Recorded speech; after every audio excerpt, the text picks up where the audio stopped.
जून का महीना था। चिलचिलाती धूप में रामलाल अपने मन में बड़बड़ाता हुआ जा रहा था। धूप इतनी तेज थी कि जमीन भी आग से तप रही थी। रामलाल के पैर में चप्पल भी नहीं थी। वो नंगे पैर लंबे लंबे पगों से आगे बढ़ता जा रहा था। उसको अपनी नहीं बल्कि अपने खेतों की बहुत ज्यादा फिक्र थी। जंगली भेड़ों के झुंड खेतों में आते थे और कुछ ही मिनटों में खेत को तहस नहस कर देते थे। रामलाल के खेत में इस साल बहुत ही अच्छी तरबूजे की फसल लगी थी, जिसे देखकर उसकी जान में जान आती थी। उसके पास पैसा नहीं था, लेकिन उसने गांव के ही एक जमींदार से पैसा उधार लिया हुआ था, जिस पर जमींदार का ब्याज बहुत तेजी से बढ़ रहा था। रामलाल मन ही मन सोच रहा था, इस बार तरबूजे बेचकर जमींदार का सारा कर्ज चुकाऊंगा और इसके बाद अपनी बीबी के लिए एक अच्छी सी साड़ी और अपने लिए एक कुर्ता खरीद लूंगा। बच्चों के पास भी कपड़े नहीं हैं, उन्हें भी कुछ न कुछ देना पड़ेगा। आगे सर्दी भी आने वाली है, जिसके लिए रजाई और कंबल भी लेना पड़ेगा। वह यही सब अपने मन में बड़बड़ाते हुए खेतों की तरफ जा रहा था। उसे अपने पैरों की फिक्र नहीं थी। आम आदमी तो ऐसी गर्मी में नंगे पैर नहीं चल पाता, लेकिन रामलाल अपने मन में सपने देखता हुआ अपने खेतों की ओर बढ़ता चला जा रहा था। खेत के पास पहुंचते ही रामलाल गदगद हो गया। खेत में बहुत अच्छी तरबूजे की फसल थी। वह हर समय खेत में ही आते जाते रहता था, क्योंकि अगर धोखे से भी भूण आ गया तो उसका पूरा का पूरा खेत कुछ ही समय में खत्म हो जाएगा और उसके सपने मिट्टी में मिल जाएंगे। इसलिए रामलाल दिन में और रात में पूरा समय खेत में ही गुजारता था। रामलाल की पत्नी भी फूली नहीं समा रही थी, क्योंकि 10 साल बाद उनके खेतों में इतनी अच्छी फसल लगी हुई थी, लेकिन गर्मी बहुत ज्यादा था। जमींदार अक्सर आके रामलाल को धमकी देता रहता था, फसल काट दो और मेरी पाई पाई चुका दो, नहीं तो तुम्हारे लिए अच्छा नहीं होगा। रामलाल ने हाथ जोड़कर कहा, इस साल खेत में फसल अच्छी लगी है साहब, मैं आपका एक एक पैसा चुका दूंगा। तरबूजे की फसल लगभग तैयार थी। इतनी खुशी आज रामलाल को हो रही थी, इनका अंदाजा लगाना आज मुश्किल था।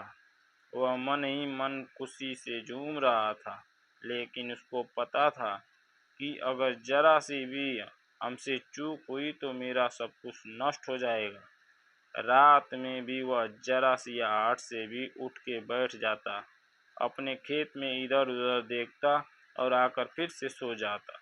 उसकी नींद कभी पूरी नहीं हो पाती थी। उसके सपने में भी खेतों की याद बनी रहती थी। 3 दिन बाद अब तरबूजे की फसल को कटाई करके शहर भेजने वाला था। रामलाल और उसकी पत्नी बहुत खुश थे। उन्हें पता था कि अब हमारा भी अच्छा समय शुरू होने वाला था। हम सब भी अच्छे कपड़े पहनेंगे, हमारे पास भी रजाई और गुदगुदे गद्दे होंगे, ताकि सर्दी में पूरी रात ठिठुर ठिठुर कर ना गुजारनी पड़े। रामलाल और उसकी पत्नी ने हजारों सपने अपने मन में संजो के बैठे थे, क्योंकि फसल इतनी जो अच्छी थी। रामलाल की फसल देखकर पड़ोसियों को भी जलन हो रही थी।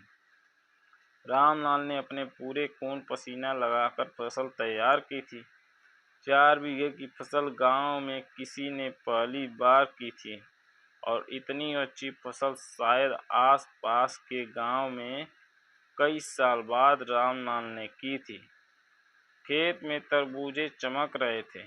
इस साल तरबूजे की कीमत भी बहुत अच्छा था, इसलिए रामलाल सोच रहा था कि उसका सारा कर्ज चुकता हो जाएगा और बहुत सारे रुपए भी बच जाएंगे। अगले दिन रामलाल सुबह जगा और हालांकि रात वह सो नहीं पाया था, रात भर जानवरों को भगाता रहा, मगर सुबह जब उसने अपनी फसल को देखा तो एकदम से उसकी खुशी से उनका चेहरा एकदम लाल हो गया। उसकी पत्नी खाने का लेके खेत में आई और रामलाल को खाना खिलाया और उसके बाद रामलाल आराम करने लगा। रामलाल की पत्नी खाना देकर चली गई। रामलाल खेत में एक छोटी सी लकड़ी की झोपड़ी बनाकर रहता था। उस झोपड़ी में आराम करने लगा। दोपहर का 12 बज चुका था। रामलाल भी उठ कर इधर उधर देख रहा था, क्योंकि दोपहर में जंगली भेड़ों का खतरा ज्यादा बना रहता था। चारों तरफ धूप के कारण सनसन की आवाज आ रही थी। चारों ओर सन्नाटा छाया हुआ था। रामलाल के खेत से गांव की दूरी लगभग 1 किलोमीटर थी। रामलाल ने इधर उधर देखा, कोई जानवर दूर दूर तक नहीं था। यह सोचकर वह आराम करने लगा। इतने में ही उसे कब नींद आ गई उसे पता ही नहीं चला। रामलाल को नींद आते ही एक भेड़ों का बड़ा झुंड आया और उसके खेत में टूट पड़ा। रामलाल इतना थका हुआ था कि वह बहुत ही गहरी नींद में सो गया। उसे कुछ पता ही नहीं चला और भेड़ ने उनके खेत को कुछ ही मिनटों में पूरी तरह से ताश नहश कर दिया। सारे तरबूजे और पौधे पूरी तरह नष्ट कर दिया। रामलाल ने नींद में सपने देख रहा था। भेड़ों ने पूरा का पूरा खेत साफ कर दिया था।